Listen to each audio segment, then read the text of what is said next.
My name is Samuel Sterling. I am 32 years old, and 17 years ago, on a freezing November night that cut right through to the bone, my father looked me dead in the eye and said, "Get out. I don't need a sick son like you." I was 15, soaking wet, with absolutely nowhere to go. The reason? My younger brother, the golden boy, told a lie. A calculated, deliberate lie that my parents believed without a single question. Just like that, I was erased. 3 hours later, the police called them to the hospital. I'd been hit by a car. When my dad walked into that hospital room and saw who was sitting by my bed, holding my hand, his hands wouldn't stop shaking. Before I tell you what happened when he realized who had saved me, and the absolute shock that hit him, please take a moment to like this video and subscribe, but only if you genuinely enjoy stories about truth and justice. Also, I'd love to know where you're watching from in the comments below. It's amazing to see how far these stories travel. Now, let me take you to the moment that changed everything, and then I'll take you back to where it all began. I stood in front of the full-length mirror in the dressing room, adjusting my tie. It was a silk tie, deep navy blue, expensive. The suit I wore was tailored in Italy, a far cry from the hand-me-down oversized jackets I used to drown in as a teenager. I ran a finger over the small, faint scar just above my left eyebrow. It was barely visible now, just a thin white line, but if I pressed on it, I could still feel the phantom throb of the asphalt hitting my skull. "You ready, boss?" I turned. David, my executive assistant and one of the few people who knew the whole ugly truth, was standing in the doorway holding a thick folder. "Ready as I'll ever be, David," I said. My voice was steady. Took me years to get my voice this steady. Years of therapy, years of public speaking, and years of convincing myself that I wasn't the broken thing my father said I was.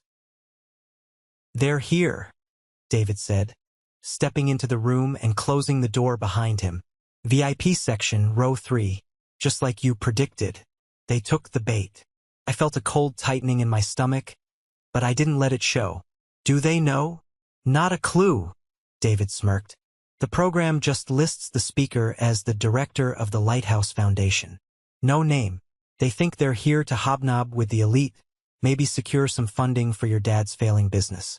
They have no idea they're about to watch their son deliver the keynote address." I walked over to the monitor that showed a live feed of the auditorium. It was packed. The University of Riverside State graduation ceremony. Thousands of students in caps and gowns, buzzing with excitement. And there, in the center of the VIP section, sat 3 people who hadn't seen my face in nearly 2 decades. My father, Richard Sterling. He looked older, his hair completely gray, but he still wore that arrogant set to his jaw. He was wearing a suit that looked expensive from a distance but was likely a few years out of style.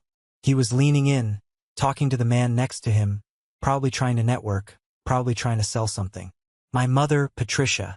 She looked tired. She was looking around the room nervously, clutching her purse. She always did that when she felt out of place. She looked smaller than I remembered. And Julian, my brother, the golden child. He was 28 now. He was sitting slumped in his chair, checking his watch, looking bored. He had gained weight. The sharp, athletic jawline of the high school quarterback was gone, hidden under a layer of indulgence. He looked like a man who was waiting for the world to hand him something he hadn't earned. "Look at them," I whispered. "They look so ordinary." "That's because they are," David said.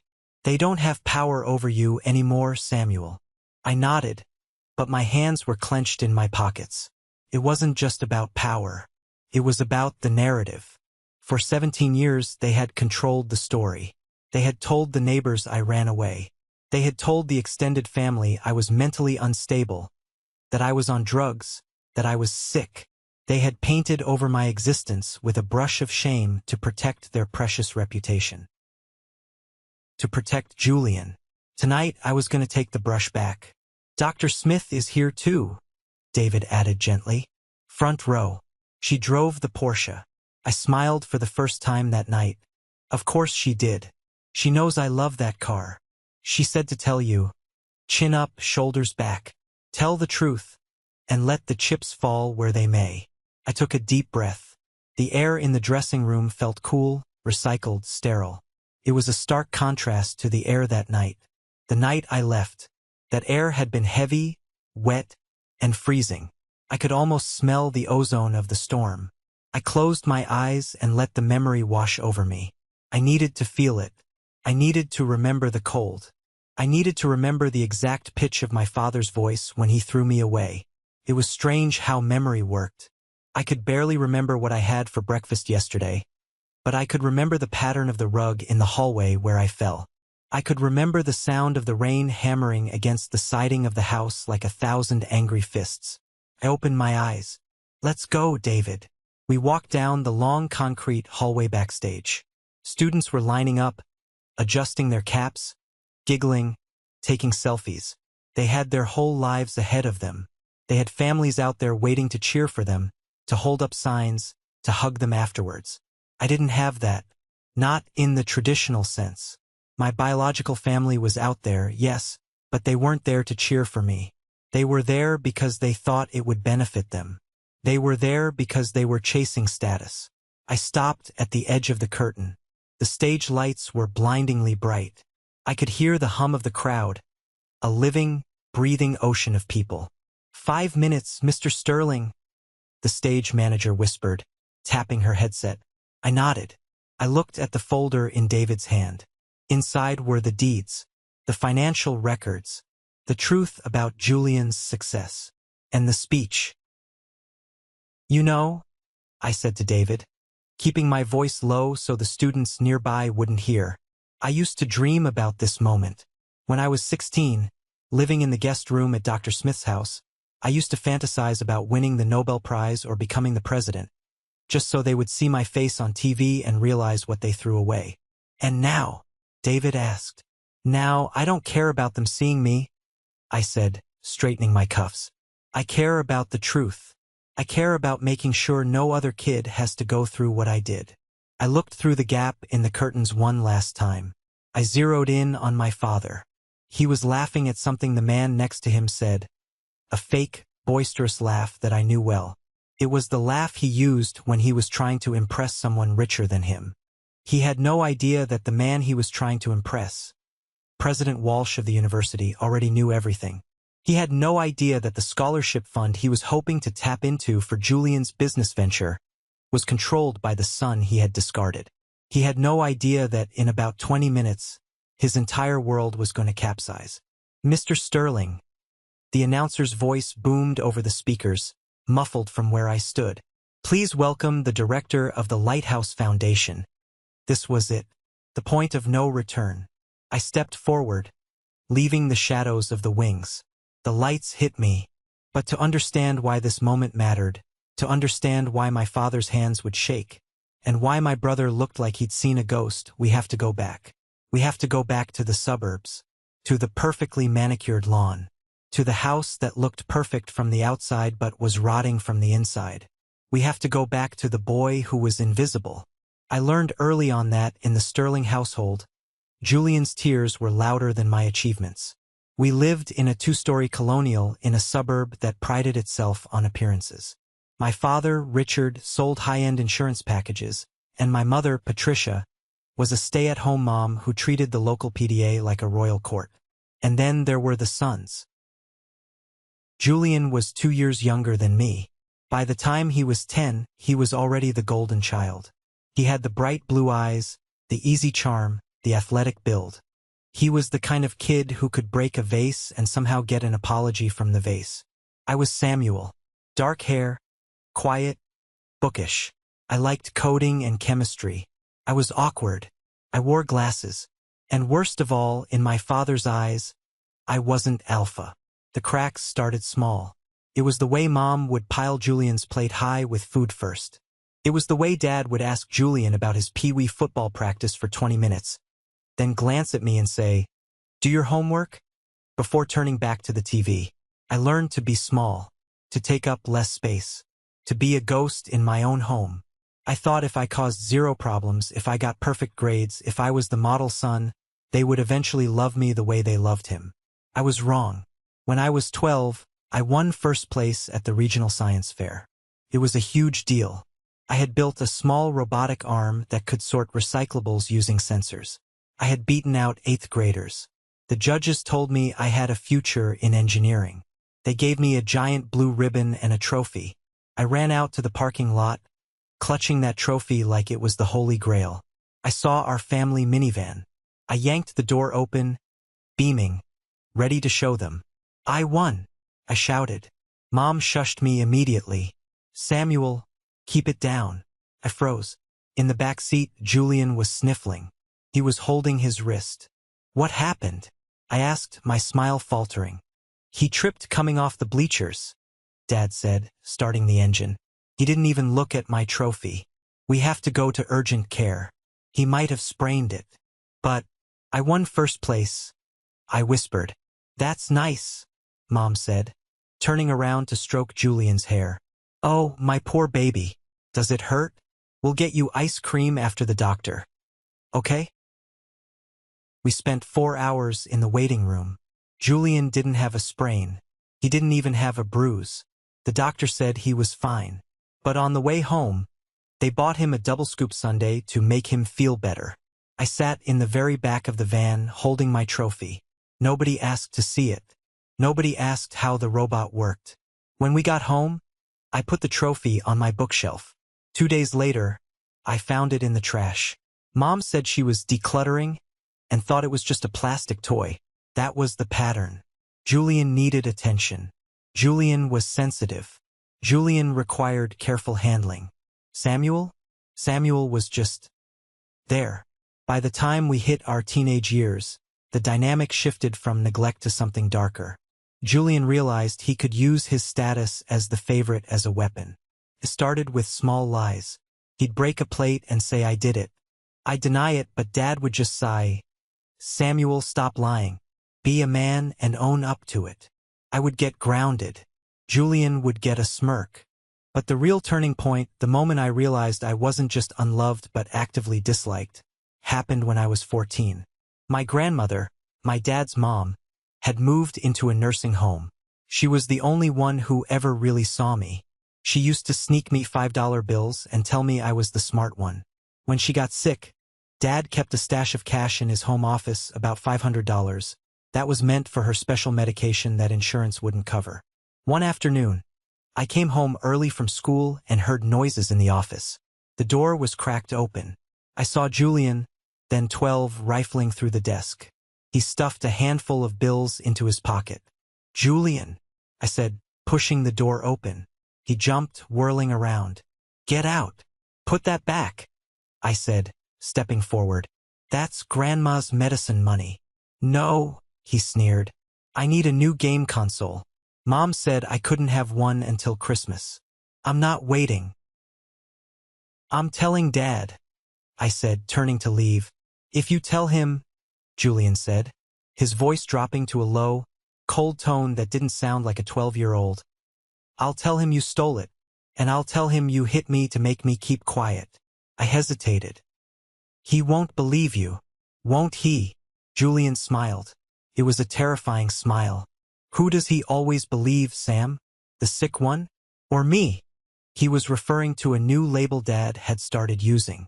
Because I spent so much time alone in my room, because I didn't play sports, because I didn't date, Dad had started calling me sick. Not physically sick. He meant weird, broken, wrong. You're bluffing, I said. I went downstairs and waited for Dad to come home.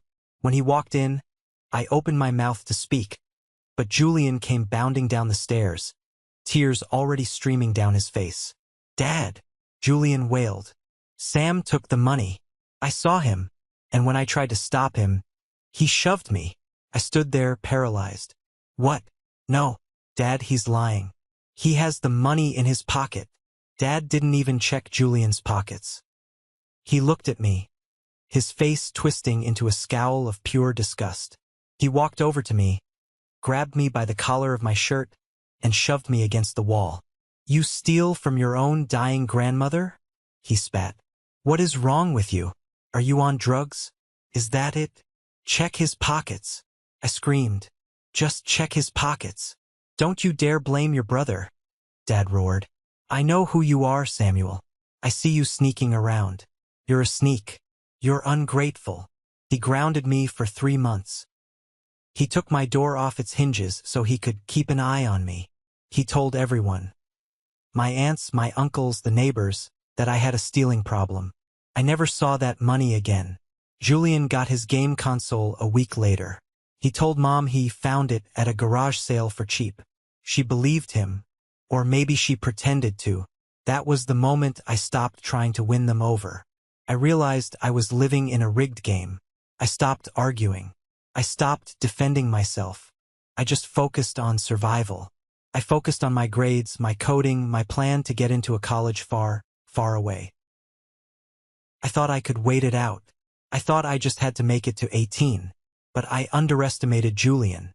And I underestimated just how much my father wanted a reason to get rid of me. The final blow came when I was 15. And it didn't involve money. It involved a girl, an ego, and a lie so devastating it would nearly cost me my life. There was a girl named Emily. She was in my chemistry class. She was smart, funny, and she didn't care about football or popularity. Julian, being Julian, decided he wanted her. Not because he liked her, but because she was the only girl in school who hadn't swooned over him. He asked her out. She said no. He tried again. She said no. Then she started studying with me. That was the trigger. That was the spark that would burn my entire life to the ground. The week leading up to the storm was heavy with tension. You could feel it in the house, like static electricity before lightning strikes. Emily and I weren't dating, not really. We were lab partners. But we ate lunch together. We laughed at the same nerdy jokes. For the first time in my life, I felt like someone actually saw me. Not the sick son, not the thief, but Samuel. Julian watched us. I'd see him in the hallway at school, leaning against his locker, his eyes narrowing as Emily laughed at something I said. It wasn't just jealousy. It was possessiveness. He couldn't stand the idea that the loser brother had something he couldn't have. On a Tuesday, Julian cornered me in the kitchen while Mom was in the garden. "Stay away from her," he said. No preamble, just a direct order. "We're studying, Julian," I said, pouring a glass of water. "She's not interested in you. Let it go." He knocked the glass out of my hand. It shattered on the floor, water splashing onto my socks. "You think you're smart, don't you?" he hissed, stepping closer. He was taller than me now, bulked up from football training. "You think you can embarrass me? Dad's already talking about sending you to military school. All I have to do is give him a nudge." "Clean this up," I said, my voice shaking slightly. "Make me." He walked away, leaving me to pick up the shards. I cut my finger on a piece of glass. As I watched the blood well up, I had a sinking feeling that things were about to get much, much worse. Thursday night, the storm warning had been issued. A massive nor'easter was coming down from Canada, bringing freezing rain and gale force winds. I was in my room, my doorless room, working on a history essay. Mom and Dad were out at a dinner party. They weren't expected back until 10. Julian came into my room around 8. He smelled like beer. He was holding a baseball bat. My baseball bat, the one I hadn't used in years. "She blocked me," he said, his words slightly slurred. "Emily. I sent her a message, and she blocked me." "I told you to leave her alone," I said, not looking up from my laptop. "You told her lies about me," he accused, swinging the bat lightly. "You told her I was stupid. I didn't say anything about you. Emily has her own brain." "Liar." He swung the bat and hit my desk chair. The sound cracked through the room like a gunshot. I jumped up. "Julian, get out. You're drunk." "I'm not drunk," he screamed. "And I'm not letting you win." He threw the bat down. Then, he did something that I still see in my nightmares. He walked over to the corner of my room, where the wall met the heavy oak dresser. "You know what Dad hates most?" Julian asked, his voice suddenly calm, eerie. "He hates perverts. He hates people who hurt others." "What are you talking about?" Julian looked me in the eye, smiled, and then slammed his own forehead into the sharp corner of the dresser. Thud. He did it again. Harder. Thud. Blood gushed from a gash above his eyebrow. He turned to me, blood streaming down his face, masking that terrifying smile. Then he ripped his own shirt, tearing the collar. "What are you doing?" I shouted, backing away in horror. "Stop!" Just then, headlights swept across my bedroom window. The driveway gravel crunched. Mom and Dad were home early. Julian waited until he heard the front door open. Then he started screaming. "Get off me! No! Sam! Stop! Please!" He threw himself onto the floor, curling into a ball, sobbing hysterically. Footsteps pounded up the stairs. Dad burst into the room, Mom right behind him. The scene they saw was damning. Me standing there, horrified. Julian on the floor, bleeding, shirt torn, sobbing. "Oh my God!" Mom screamed, rushing to Julian. "My baby! What happened?" Julian pointed a shaking finger at me. He wanted money. And when I said no, he choked on a sob. He hit me with the bat. And then he tried to touch me, Dad. He tried to touch me. The air left the room. My father turned to me. His face wasn't red. It was white. Cold, deadly white. The vein in his temple was throbbing. I stammered. "Dad, he did it to himself. He's drunk. Smell his breath." "Shut up," Dad said. His voice was a low growl. "He's lying. He's crazy." He hit his head on the dresser. Dad walked over to me. I thought he was going to hit me. I braced myself. But he didn't hit me. He looked at me with a look of such profound revulsion that it hurt more than a fist. "You are sick," he said. "I knew it. I always knew there was something wrong with you. Attacking your own brother? Trying to molest him?" "No!" I screamed, tears hot in my eyes. "Mom, please, look at the bat. I didn't touch it." Mom was cradling Julian, wiping the blood from his face. She looked up at me. Her eyes were hard. "How could you, Samuel? After everything we've done for you." "Patricia, get Julian to the car. We're going to the ER," Dad said. "What about him?" Mom asked, nodding at me. Dad looked at me. He looked at my bookshelf, my computer, my clothes. Then he looked at the window, where the rain was already lashing against the glass. "I don't want him in this house," Dad said. "Richard, it's storming," Mom said weakly. Not defending me, just stating a fact. "I don't care if it's a hurricane," Dad yelled, finally losing his cool. "He is a danger to this family. He is a predator. Get out." He grabbed my arm and dragged me toward the stairs. "Dad, stop. Please. I didn't do it." I fought him, but he was strong. He dragged me down the stairs, my socks slipping on the wood. He hauled me to the front door and threw it open. The wind howled, spraying freezing rain into the hallway. "Dad, please," I begged, grabbing the doorframe. "It's freezing. I don't have a coat. Just let me stay in the garage. Please." "Get out," he said again. He shoved me hard. I stumbled backward, falling onto the wet porch concrete. "I don't need a sick son like you," he spat. "Don't come back. If I see you here again, I'm calling the police and I'm pressing charges." Slam. The sound of the lock turning was final. I stood up, banging on the door. "Mom! Julian! Tell him the truth." Nothing. The porch light flicked off. I was in total darkness. The rain was freezing cold, turning to sleet. I was wearing a thin t-shirt and jeans. No shoes, just socks that were instantly soaked. I stood there for maybe 5 minutes, waiting, hoping. Surely Mom would come out. Surely Dad would calm down and realize he couldn't kick a 15-year-old out in a storm. But the house stayed dark.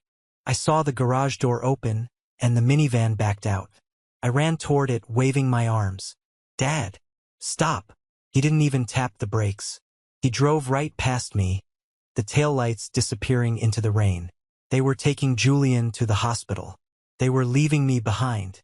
I was alone. The cold hit me then. A deep, biting cold that made my teeth chatter instantly. I wrapped my arms around myself.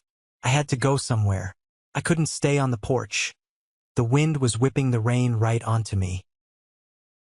The nearest friend lived 3 miles away. The police station was 5 miles. I started walking. I walked down the driveway, my sock-covered feet numb against the gravel. I reached the street. The streetlights were blurry through the downpour. One step, another step. I was crying, but the rain washed the tears away instantly. The injustice of it burned in my chest. Sick son. Sick son. The words echoed in my head with every step. I didn't know where I was going. I just knew I had to keep moving or I would freeze to death. I walked for what felt like hours. My feet were bleeding. My hands were blue. I was shivering so violently I could barely breathe.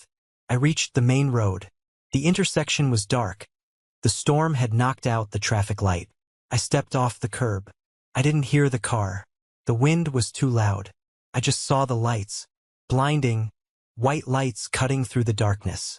I turned my head. Twin beams. A grill. I tried to jump back, but my legs were frozen. They didn't listen. Impact. It wasn't like in the movies. It wasn't slow motion. It was violent and fast. I felt a massive blow to my hip, then my head slammed against something hard. The asphalt. Pain exploded in my skull. Then the cold rushing back in. I was lying on the road. The rain was pouring into my mouth. I couldn't move. I couldn't feel my legs. Please, I whispered. Someone. I heard a car door slam. Not a normal slam, but the heavy, solid thud of an expensive car. Oh my God! A woman's voice. Panic.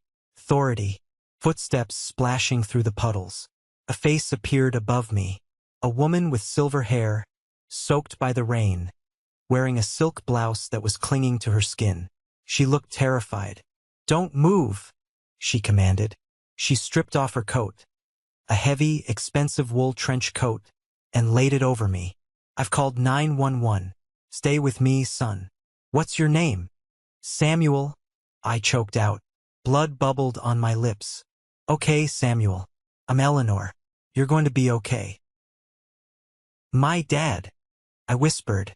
The darkness was closing in at the edges of my vision.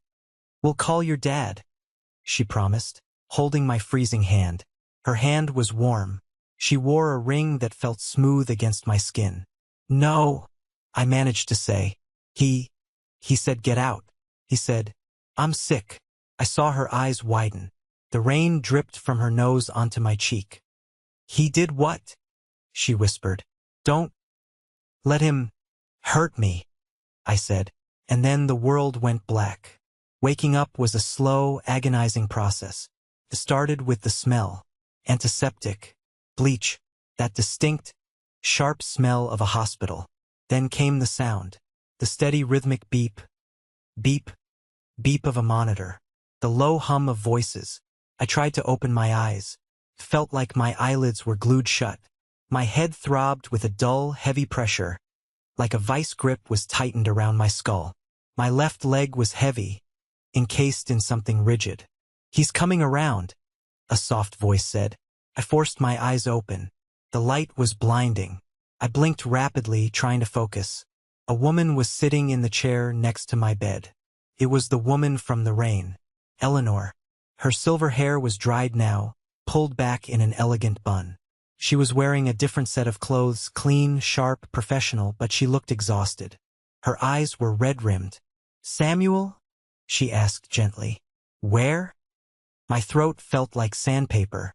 You're at St. Jude's Hospital, she said, leaning forward. You've been unconscious for 3 hours. You have a severe concussion, a fractured tibia, and hypothermia. But the doctors say you're going to make it. I tried to sit up, but pain shot through my ribs. I gasped. Easy, she said, putting a hand on my shoulder. Don't move. You're safe. Safe. That word felt foreign. The police, I rasped. Did they? Officer Miller is outside, Eleanor said. Her face hardened slightly. They found your parents. They're on their way. Panic spiked in my chest. The monitor started beeping faster. Beep, beep, beep, beep. No, I pleaded, grabbing her wrist. Don't let them in. Dad said. He said he'd arrest me. He said, I'm a predator. Eleanor's expression shifted from concern to something colder, something fierce. She squeezed my hand. Samuel, listen to me. I spoke to the police officer. I told him what you told me on the road, about them kicking you out. They won't believe me, I cried. Tears leaked from my eyes. They always believe Julian. He's the golden boy. I'm the sick one. You are not sick, she said firmly. And I am not just a driver who hit you. I'm Dr. Eleanor Smith. The name rang a bell. Dr. Eleanor Smith. She was famous. She was a legend in the academic world, a philanthropist, the chair of the board at the university. My dad had a magazine with her face on the cover in his office. He used to say, if I could just get 5 minutes with Eleanor Smith, I could sell her a policy that would retire me. You're the professor? I asked. I am. And I promise you, nobody is going to hurt you while I am in this room. Just then, the door banged open. My father walked in. He looked frantic, but not the kind of frantic that comes from love. It was the frantic energy of a man trying to manage a PR disaster. Mom was behind him, looking pale. Samuel, Dad shouted, rushing toward the bed. My God, we've been so worried. The police called and said you were hit? What were you doing running into the street? He was rewriting history already. What were you doing running? Not why did I kick you out? I shrank back into the pillows. We told you to go to your room. Dad lied, his voice loud, performing for the nurse in the corner. We didn't tell you to run away. You foolish boy. Excuse me. A voice cut through the air like a scalpel. Dad turned. He seemed to notice Eleanor for the first time. He had been so focused on his performance he hadn't looked at the witness. He froze. I saw the recognition hit him. His eyes went wide. His mouth opened, then closed. He looked at the woman sitting calmly in the chair, legs crossed, hands folded in her lap. You, Dad stammered. You're Dr. Smith. Mr. Sterling, Eleanor said. She didn't stand up. She didn't offer her hand. She just stared at him. I'm the one who hit your son with my car. Oh, Dad swallowed hard. His demeanor changed instantly. The angry father vanished, replaced by the sycophant salesman. Dr. Smith, what an unfortunate accident. I'm sure it wasn't your fault. Samuel is troubled. He has issues. We've been trying to help him. Troubled, Eleanor repeated. Is that why he was walking barefoot in a freezing storm 3 miles from your house wearing nothing but a t-shirt? Dad's hands started to shake. I watched them. His left hand, holding his car keys, was trembling violently. He ran away, Dad said, a bead of sweat rolling down his temple. After a discipline issue, we tried to stop him. He told me you kicked him out, Eleanor said. He told me you called him sick. He told me you said you didn't need him. He's a liar, Mom blurted out from the doorway. He attacked his brother. He's a deviant. Eleanor stood up then. She wasn't a tall woman, but in that moment, she looked 10 feet tall. I have been a professor of psychology for 30 years, Mrs. Sterling, Eleanor said. I know trauma when I see it, and I know a bully when I see one. She turned back to Dad. What kind of discipline issue involves putting a child out in a storm? What kind of parent drives past their freezing son in the driveway? Dad went pale. How did you? Samuel told me. She lied. I hadn't told her about them driving past. But she guessed it. She was smart. And I have a dashboard camera in my Porsche, Mr. Sterling. It recorded everything before the impact. It recorded the conditions. It recorded a boy who looked like he had been walking for hours. This was a bluff. I knew it, she knew it, but Dad didn't. We can handle this, Dad said, his voice shaking. We'll take him home. We don't want to press charges against you for the accident, Dr. Smith. We can settle this privately. Take him home. Eleanor laughed. It was a dry, humorless sound. Over my dead body. She walked over to the door and opened it. Officer Miller was standing there. Officer, Eleanor said.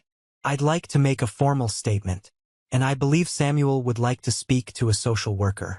He is refusing to go home with these people because he fears for his safety. Samuel? The officer looked at me. I looked at my dad. His hands were shaking so hard the keys were jingling. He was looking at me with pure hate, but also fear. Fear of Eleanor. Fear of his reputation. I won't go back, I whispered. Please don't make me go back. Julian lied. I didn't touch him. He's not going back, Eleanor declared. I will cover his medical bills. I will stay here until social services arrives. Now. She looked at my parents. Get out. You can't do this, Dad sputtered. He's my son. You lost the right to call him that when you threw him into a storm, Eleanor said. Get out. Officer Miller stepped forward. Mr. Sterling, Mrs. Sterling, I think it's best if you leave the room. We need to interview the boy alone. Dad looked at Eleanor one last time. He looked at her expensive clothes, her authoritative stance. He knew he was outmatched. He turned and walked out, defeated. Mom followed, sobbing into a tissue. When the door closed, the silence was heavy. Eleanor sat back down. Her hands were trembling slightly now, too. Adrenaline. Thank you, I said. Why did you do that? She looked at me, her eyes softening. Because I have a son, Samuel. He died 10 years ago. He would have been your age. She reached out and brushed a strand of hair from my forehead. And I know that no child deserves to be thrown away. That night, in that hospital bed, I made a choice. I wasn't Samuel Sterling, the sick son, anymore. I was the boy who survived. And I had a new ally. The next few months were a blur of legal battles and new beginnings. Social services investigated. They found the inconsistencies in Julian's story, the lack of defensive wounds on me, the angle of the cut on his head which matched the furniture in my room. But mostly, they saw my parents' reluctance to fight for me once they realized Dr. Smith was involved. They didn't want a public scandal. They signed over temporary custody to the state, and Dr. Smith, Eleanor, immediately applied to be my foster guardian. She had the means, the background, and the pull to fast-track it. I moved into her home. It was a sprawling estate with a library that smelled like old paper and lemon polish. It was quiet, peaceful. Education is freedom, Eleanor told me on my first night there. They can take your home, they can take your reputation, but they cannot take what is in your head. So I studied. I threw myself into my work with a ferocity that bordered on obsession. I wasn't just studying to pass. I was studying to prove I existed. I finished high school as valedictorian of my new district. Eleanor sat in the front row, cheering louder than anyone. My biological parents didn't show up. I went to college on a full scholarship, not because of Eleanor's money, but because I refused to take a dime I didn't earn. I majored in finance and social work. A strange combination, people said, but I knew exactly what I was doing.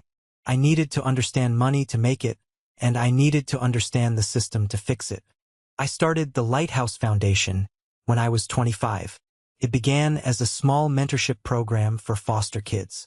Within 5 years, thanks to Eleanor's connections and my aggressive investment strategies, it exploded. We funded college tuitions. We provided legal counsel for kids being abused. We gave them a second chance. I tracked my biological family from a distance. I hired a private investigator, not to stalk them but to protect myself. I watched them crumble. Without a scapegoat, the dynamic in the Sterling house shifted. Julian, the golden child, rotted. He got a football scholarship to a mid-tier college but flunked out freshman year. Too much partying. Too much ego. Then came the gambling. My investigator sent me reports. Julian was betting heavily on sports. He lost. He borrowed. He lost again. Mom and Dad enabled him. They bailed him out. They refinanced the house. They took out a second mortgage.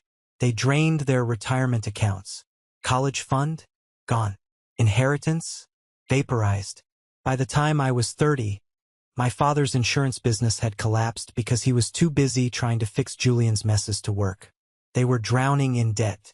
And that's when I made my move. I learned that their bank was foreclosing on the house. The house where I was born.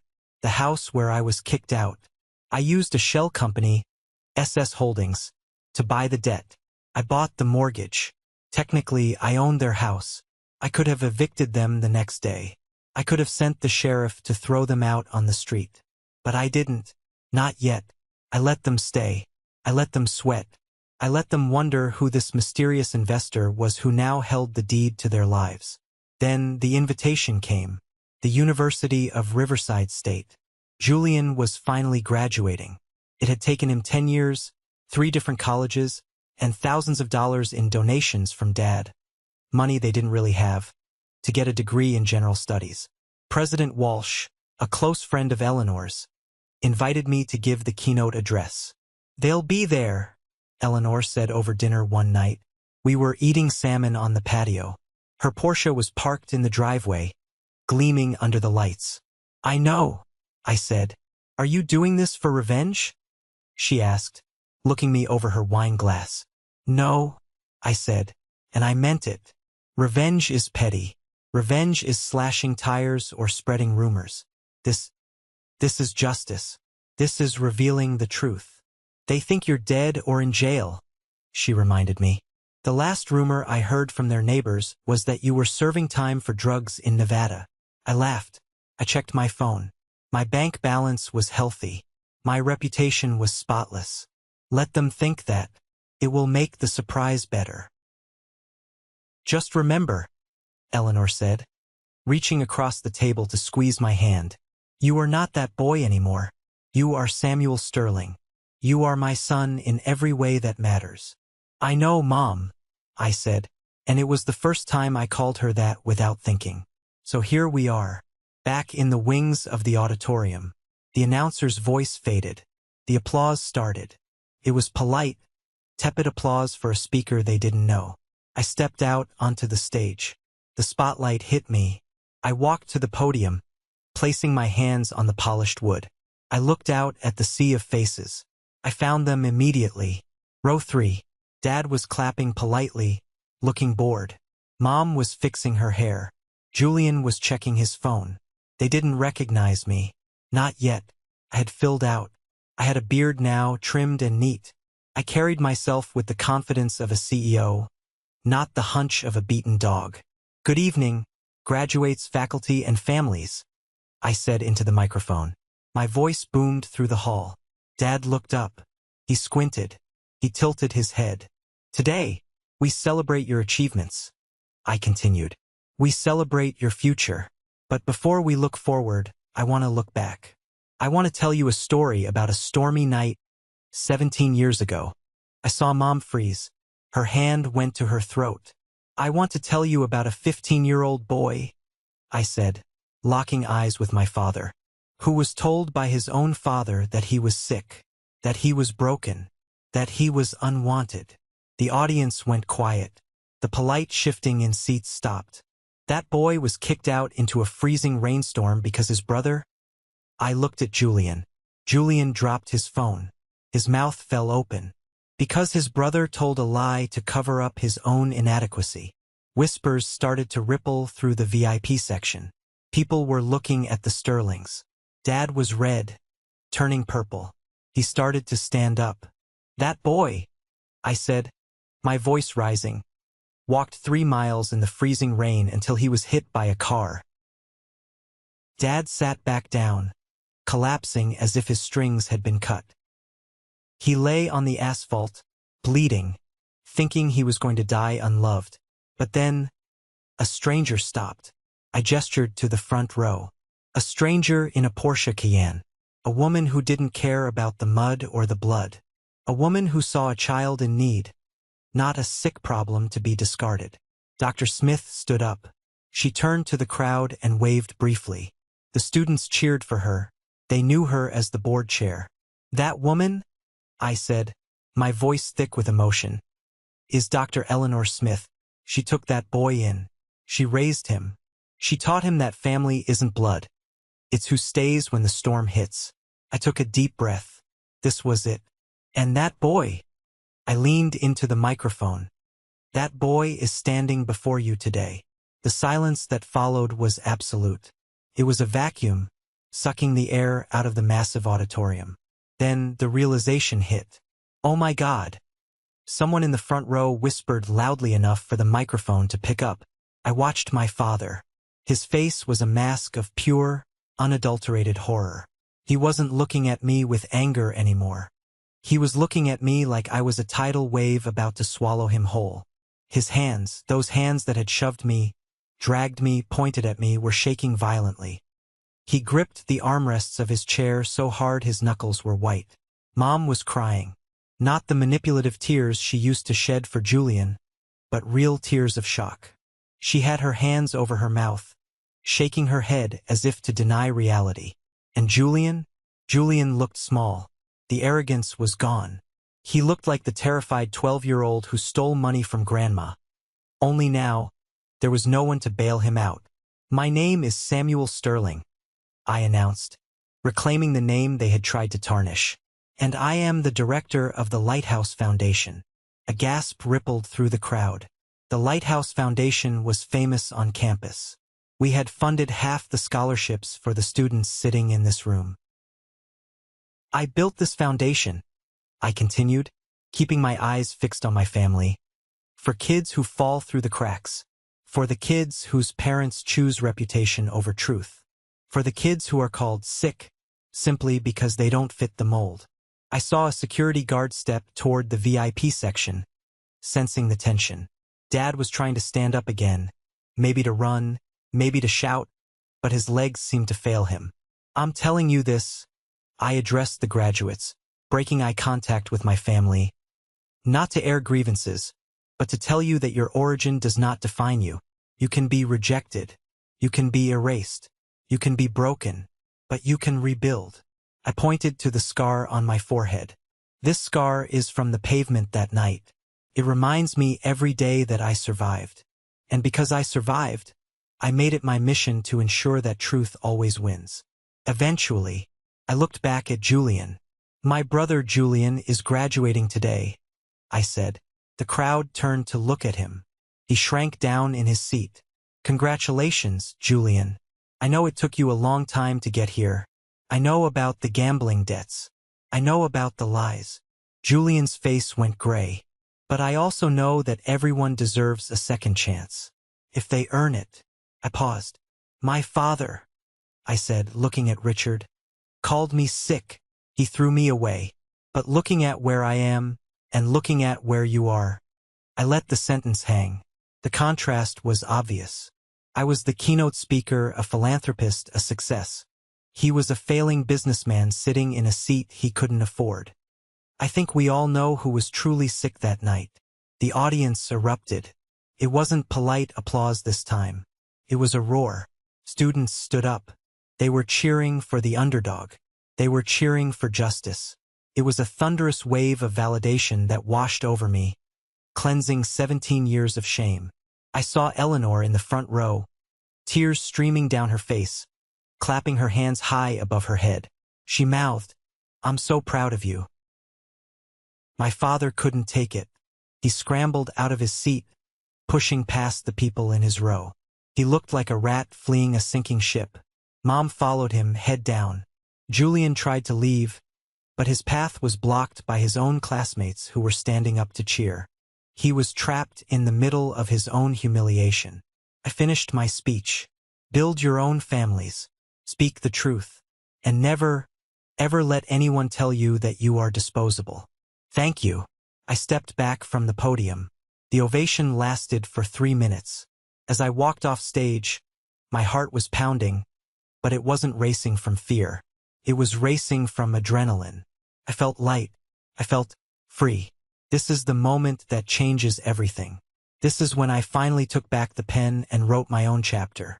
The applause eventually faded, but the energy in the air remained electric, humming with the kind of tension that precedes a lightning strike.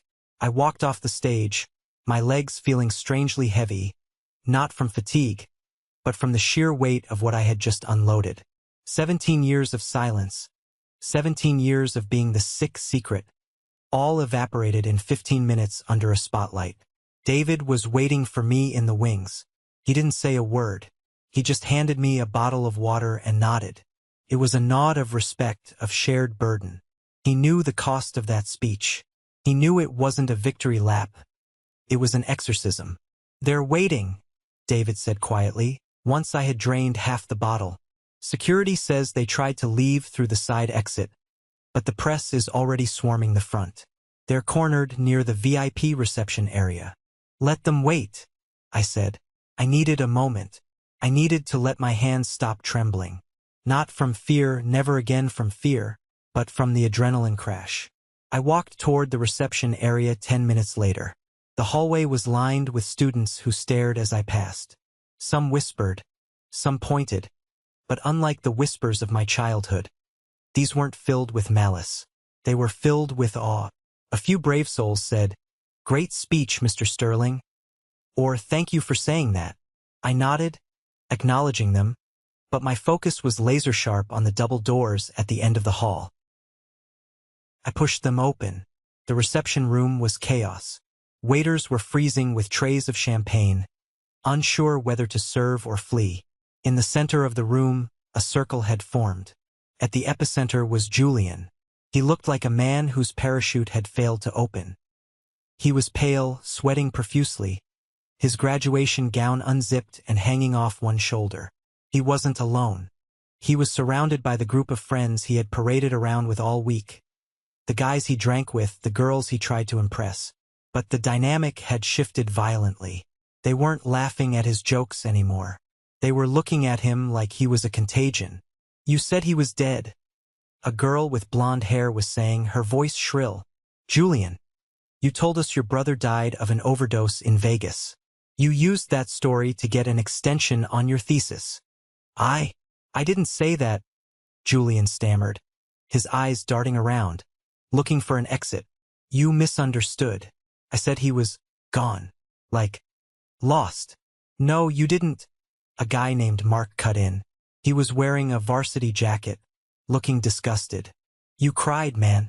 You literally squeezed out tears at the frat party about how much you missed him.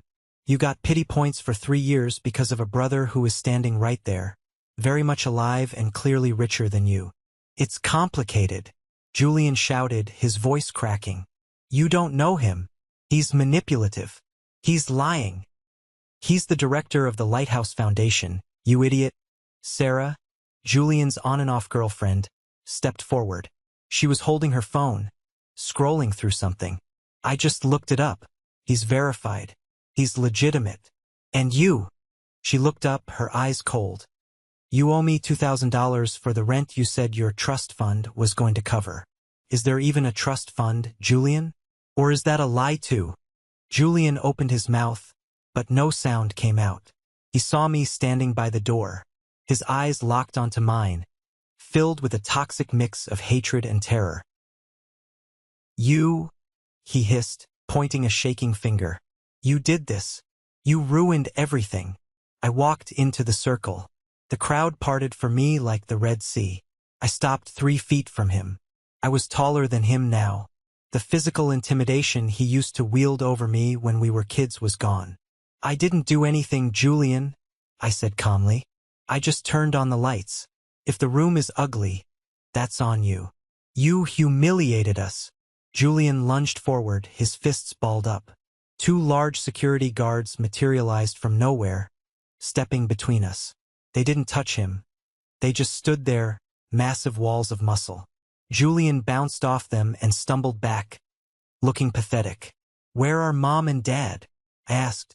"They're outside," Julian spat, "trying to salvage the reputation you destroyed." "Good. Stay here, Julian. I think Sarah has a few more questions about that trust fund." I left him there, drowning in his own fabrications, and walked out the side door toward the private parking lot. The air outside was cool, a stark contrast to the heat of the venue. My parents were standing next to Eleanor's Rolls-Royce. It was a poetic tableau. They were huddled together, looking at the sleek, black vehicle with a mix of envy and fear. Eleanor was leaning against the passenger door, arms crossed, looking at them like they were bugs she hadn't decided whether to crush or ignore. When Dad saw me, he straightened up. He adjusted his tie, smoothed his jacket, and put on the face I knew so well, the reasonable salesman face. "Samuel," he said, stepping forward, hand extended. "Son." I didn't take his hand. I just looked at it. "Don't," I said. Dad dropped his hand, clearing his throat. "Look, that speech." It was powerful, dramatic, a bit embellished maybe for the audience, but I understand. "You're hurt." "Embellished." I laughed. A sharp, bitter sound. "Which part, Richard? The part where you dragged me down the stairs? Or the part where you drove past me in the rain? We were trying to teach you a lesson." Dad's voice rose, cracking the facade. "You were out of control. You were stealing money. You were attacking your brother. We had to be tough. That's what parents do. We made you strong. Look at you. You're successful. You pushed yourself because we pushed you away. In a way, you owe us for this." I stared at him. The audacity was breathtaking. He was actually trying to take credit for my survival. "I am successful in spite of you, not because of you," I said coldly. "Dr. Smith made me strong. You just made me cold." Mom stepped forward then. She was crying, twisting a handkerchief in her hands. "Samuel, please. We're a family. We can fix this. We didn't know. We didn't know you were hurt that night. We thought you went to a friend's house." "You knew," I said, looking her in the eye. "The police called you 3 hours later. You knew I was in the hospital. You knew I had nowhere to go. And you never came. Not once in 17 years. We were ashamed." Mom sobbed. "And then time passed, and it became too hard." "It wasn't hard," I corrected. "It was convenient. It was convenient to erase me so you could focus on your golden boy." "Speaking of Julian," Dad cut in, shifting gears. He's in a bad spot, Sam. He's made some mistakes. Financial mistakes. This stunt today, it's going to ruin his job prospects. We're struggling. The business is, well, the market is tough." He looked at the Rolls-Royce, then back at me. "We heard you're doing very well. The foundation, it has significant assets." Couldn't believe it. 5 minutes into the reunion and he was asking for money. It was so predictable it was almost funny. "You want money," I stated flatly. "We want help," Dad corrected, stiffening. "We're family. And frankly, with your success, you have a duty." "Stop." I turned to David, who had followed me out. "The folder, please." David handed me the thick blue folder. I opened it and pulled out a stack of documents. "Do you know who owns SS Holdings, Richard?" I asked. Dad blinked, confused. "SS Holdings? That's the firm that bought our mortgage last year. The bank sold our debt to them. We've been negotiating with them for months to stop the foreclosure." "SS," I said slowly. "Samuel Sterling." The color drained from his face so fast he looked like a corpse. Mom let out a small gasp and grabbed his arm to steady herself. "You," Dad whispered. "You own our house." "I own your mortgage," I corrected. "I own your debt. I own the roof over your head, the bed you sleep in, and the garage where you park that car you can't afford. I bought it all 2 years ago." "Why?" Mom whispered. "To throw us out? Like we did to you." "I thought about it," I admitted. "I thought about sending the sheriff to knock on your door at midnight in a rainstorm. I thought about giving you 10 minutes to pack your bags." I let the silence stretch. I let them feel the terror of homelessness that I had felt at 15. "But I'm not you," I said softly. I handed the folder to my father. He took it with trembling hands. "I'm not evicting you. You can stay in the house." Relief washed over their faces, disgusting and immediate. "Oh, thank God," Dad breathed. "Thank you, son. I knew you were reasonable. I knew." "But," I cut him off, my voice hard as steel. "The house is in my name now. The deed transfers to the foundation. You will live there as tenants. You will pay rent market rate every month. If you miss one payment, just one, you are out. And Julian." I looked toward the door where my brother was watching from a distance, terrified to approach. "Julian gets a job. A real job. No more consulting for your failing company. If I find out you've given him a single dime of the money that should be going to rent, the deal is void. Dad looked down at the papers. He looked trapped. He was no longer the patriarch. He was a tenant. He was a dependent of the son he had discarded. This is humiliating, Dad muttered, his pride flaring one last time. No, Richard. Eleanor spoke up for the first time. She stepped away from the car, her voice crisp and commanding. Humiliation is walking 3 miles with a broken leg. Humiliation is begging for your life on the side of a road. This is mercy, and it is far more than you deserve. Dad shrank back. He couldn't look her in the eye. We're done here, I said. You have the terms. David will be in touch with the lease agreement on Monday. Do not contact me personally. Do not come to my office. We are not family. We are landlord and tenants. Goodbye. I turned my back on them. Samuel, Mom cried out, reaching for me. I love you. I didn't stop. I didn't turn around. I got into the passenger seat of the Rolls-Royce. Eleanor got in the driver's seat. David got in the back. As we drove away, I looked in the side mirror. I saw my parents standing in the middle of the parking lot, holding a folder of legal papers, looking small, gray, and utterly defeated. I thought I would feel sad. I thought I would feel a pang of loss. But all I felt was the smooth leather of the seat and the quiet hum of the engine. You okay? Eleanor asked, keeping her eyes on the road. I will be, I said. And for the first time in 17 years, the storm inside me finally stopped raging. 6 months later, the seasons had changed. The biting cold of winter had thawed into a tentative spring. The trees outside my office window were heavy with green buds, a promise of renewal that felt fitting. I sat at my desk at the Lighthouse Foundation, reading the final report from the private investigator. I didn't need these reports anymore, really. The threat was neutralized. But old habits die hard, and part of me needed to verify that the justice I served was sticking. Julian was working. That was the headline. He had landed a job at a logistics warehouse 3 towns over. It wasn't glamorous. He was driving a forklift, loading pallets on the night shift. Minimum wage plus overtime. The report included a grainy photo of him in a neon vest, looking exhausted, eating a sandwich alone on a loading dock. Sarah had dumped him publicly the day after graduation. His friends had vanished the moment the illusion of wealth evaporated. He was living in a small studio apartment, paying his own bills for the first time in his life. The report noted that he had tried to gamble once more, about 2 months ago. I had anticipated that. I had already flagged his name with the State Gaming Commission and the local casinos as a problem gambler. A little parting gift from his concerned brother. He was banned from entering. He was forced to live in the real world, dollar by dollar, hour by sweat-soaked hour. And my parents? They were still in the house. The rent checks arrived on the 1st of the month, every month, signed by my father. The signature was shaky, no longer the bold, sweeping autograph of the insurance tycoon he pretended to be. They had become pariahs in their neighborhood. The story of the graduation had spread, not just locally but virally. Someone had recorded my speech and uploaded it to TikTok. It had 4 million views. The title was, CEO Exposes Toxic Family at Brother's Graduation.